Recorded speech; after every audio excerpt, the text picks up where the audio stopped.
Hello again, small group leaders. If you watched the first video in this series, we discussed the teacher role as one of the three essential roles that every Sunday school, every small group really needs.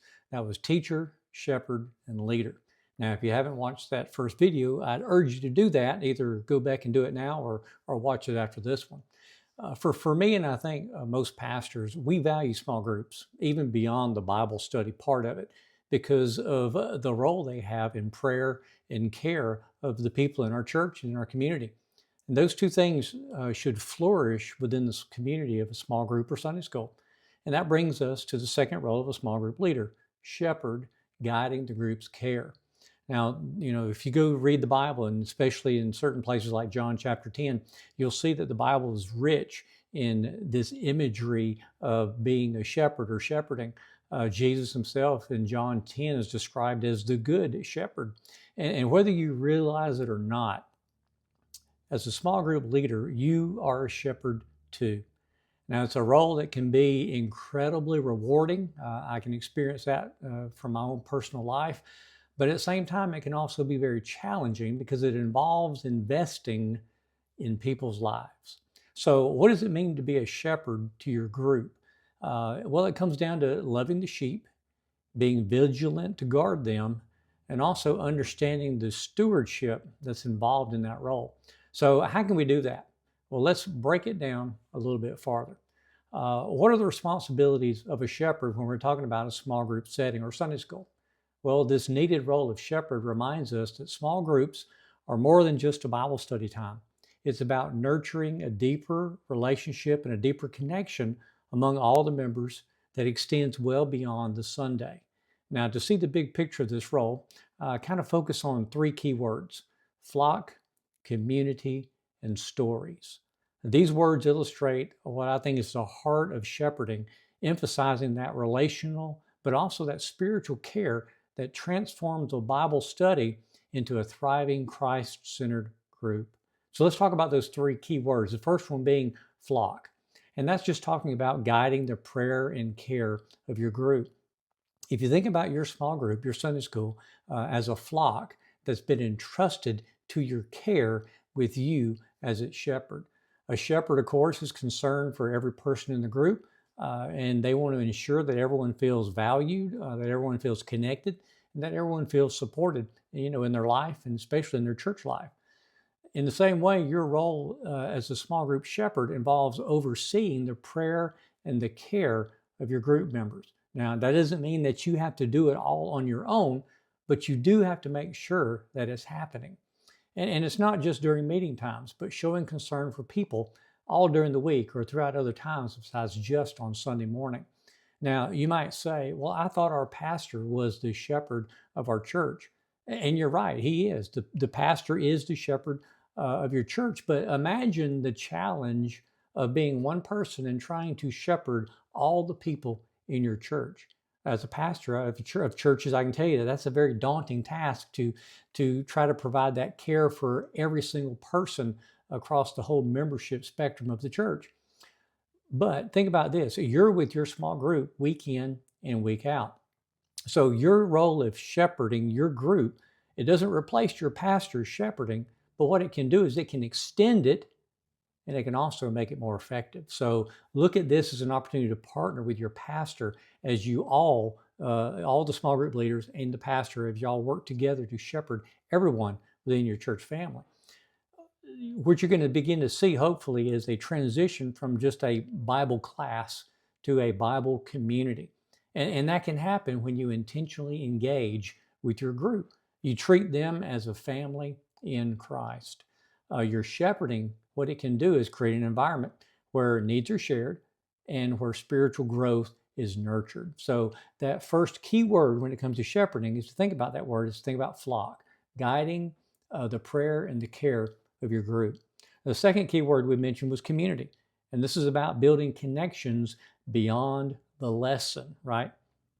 True shepherding is going to foster and encourage community, a place where members don't just attend, but they actually belong. And I think that is one of the crucial things within a small group is you want people to don't just feel like they're there, but to feel like they belong there. And I could spend a whole video telling you stories of experiences that Loretta and I have had with different kind of small groups. Some we felt welcome in and some that we didn't, where we didn't really feel like we belonged. But this kind of belonging happens when group members move from just acquaintances that you just see for a few minutes on Sunday to where they move into the stage of being actual friends and friendships are formed. You want to encourage, as a shepherd, you want to encourage members to share life together, not just group time, not just 45 or minutes or an hour on Sunday, but to share times of the life like birthdays and the struggles and challenges they have and the different milestones when maybe a new baby is born or a child graduates from high school or goes off to college or whatever it might be. Those are moments to celebrate together as a group, but there are also moments where you can help to carry one another's burdens. A strong community develops when all the people in the group feel like they're being seen and feel like they're being heard. And in this way, the group grows closer to each other. They also will grow closer to God, and you'll begin to form a bond that extends way beyond just the meeting time and the meeting space on Sunday morning. So, two key words so far: flock and communities. Now, let's talk about that third word, stories. And this is about weaving lives together. Shepherding also involves listening to people and weaving together all the different stories within your individual small group or Sunday school. Every member who walks into your room, who's part of your group, has their own story, has their own unique journey, has their own struggles and challenges and things that are going on in their life. But they also have all these victories and things they can celebrate as well. A shepherd will hear all these stories, they'll draw them all together and inevitably want to point all those stories, all those events, all those happenings back to the ultimate story that we're concerned about, and that's the story of God's redemptive work and his redemptive purposes. When group members share testimonies, when group members share some experience that they're having or something that they're going through, it strengthens the faith of not just them, but also the group. And it builds trust, a place where they feel like they can share with other people who truly care and love for them, have a love for them. So, as a shepherd in this role, you want to be intentional about asking for those stories, right? And use those stories, use those things that are going on within the life of your group to highlight how God is moving within your group and the lives of all the people that are part of your Sunday school or small group. Doing these kind of things like this will also help deepen relationships. It'll reinforce the truths of the gospel, and it'll create opportunities for encouragement and for prayer. So, those three key words to remember in your shepherding role over your small group or your Sunday school: flock, communities, and stories. Now, I want to offer a word of warning, I guess, but also it's a word of encouragement also. Recognize that you might not be able to do all this on your own, right? Recognize that as a shepherd, you might need help. Now, even though the role of shepherd may be challenging to you, and if you're gifted that way, this may be the easiest thing in the world for you. But in looking at all three of these roles, if you realize you're stronger than you are in one role than you are in another, then this may be a challenge for you to keep up with prayer and care and what's going on in everybody's lives. Even though this may be hard for you to do, it still needs to be done. So if it's not you, it needs to be done by someone in your group that you can enlist to help you do that, or even more than one person. Shepherding a group, especially a large one, which some of our small groups are, is a big responsibility. But you don't have to do it alone, and don't feel like you do. Just as a shepherd might rely on helpers to help him tend a large flock of sheep or whatever else, you might need to recruit some others within your small group or Sunday school to assist you with the prayer and the care. And there's lots of things we could talk about with that, as far as having different kind of care groups or someone in charge of keeping up with prayer requests or visits, or there's a lot of things you can do with that. The important thing is that that needs to be done. Now, remember this: delegating these tasks doesn't diminish your role. If you think about it, what it actually does is it strengthens it. Because by sharing these responsibilities with other people in your group, you're going to give other people a chance to grow in their own gift and in their own service. So we'll dive deeper into that role of recruiting and delegation in the next video when we talk about the role of leader. So as we talked about this, I hope you can see that building strong relationships is at the heart of shepherding. Your care and your connection with group members is going to create a foundation for spiritual growth. And it's going to create a foundation for your group to really form a bond and to form a sense of community within your church. So how do you cultivate those relationships effectively? Well, here's some practical steps to guide you. Here's a few things to think about. Number one, in your role as shepherd, model the role itself. You set the tone for how relationships are going to be nurtured within your group.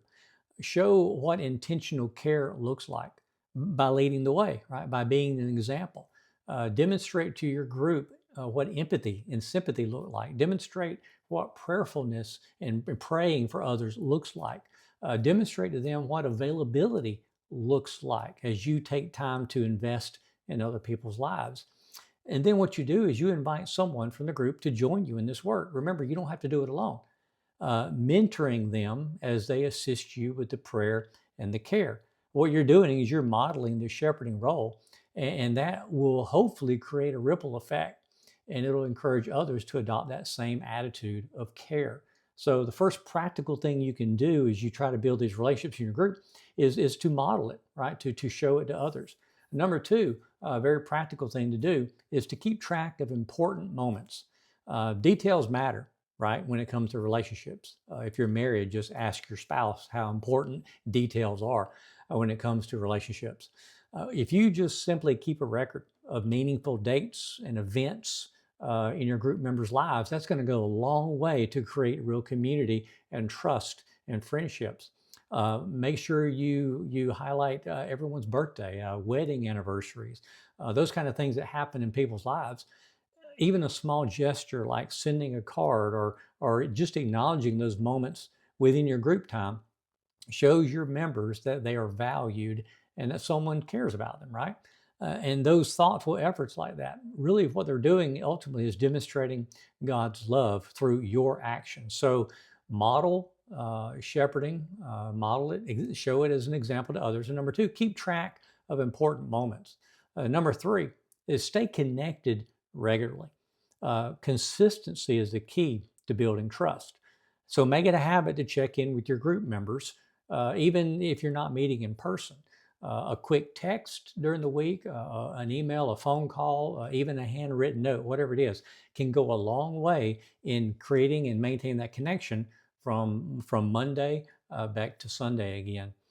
Don't underestimate the impact of reaching out after someone maybe you know has had a bad week, they've had a rough week, of just reaching out to them, say, hey, just want to let you know I'm praying for you. Is there anything I can do for you?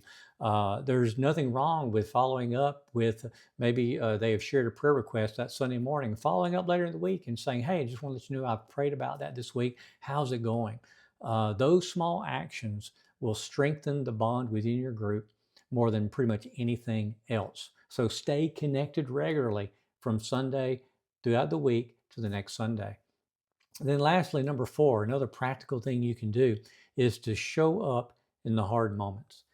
Look, I'll be honest with you, as being a pastor, I don't like the hard moments, right? I don't think anybody does. It's a difficult time to minister to people, but it's also when ministering is most needed. As a shepherd, a small group or Sunday school leader, your presence during life's challenges are going to leave probably the biggest and deepest impression on your group members. Whether it's visiting someone who's in the hospital, delivering a meal after maybe someone has suffered a loss, attending a funeral, or just sitting with someone and praying with them who's struggling, those acts of care will show them the embodiment of Christ's love for them. And you do that in your shepherd's role. In those moments, those hard moments in life, your actions, believe me, though your actions are going to speak way, way louder than any teaching you've done, any lessons that you've taught, or any discussions that you've had. They remind your group when you show up as a shepherd, right? As a leader, as their teacher, when you show up in those hard moments, your group members are going to be reminded that they're not alone and that the church community is there to walk with them no matter what's going on in their life. So, by focusing on some of those practical steps like that, that can help you deepen relationships within your group and ultimately fulfill your role as your group's shepherd. Now, your intentional care not only strengthens the group, but really what it's doing is it's reflecting God's heart for his people.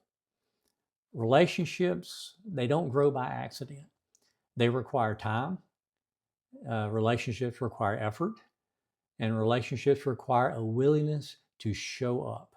When you invest in the lives of your group members, you're going to create a lasting impact that's going to ultimately point them toward Christ and the God that we all serve. So, at the end of this video, I'm going to offer you another challenge as I did with the first one. Your challenge before the next video, which we will be talking about your role as leader, I want you to ask yourself this simple question: how can I become a better shepherd to the people in my group? I want to encourage you to take some time and reflect on that, to pray about that, and to remember shepherding is not about being perfect.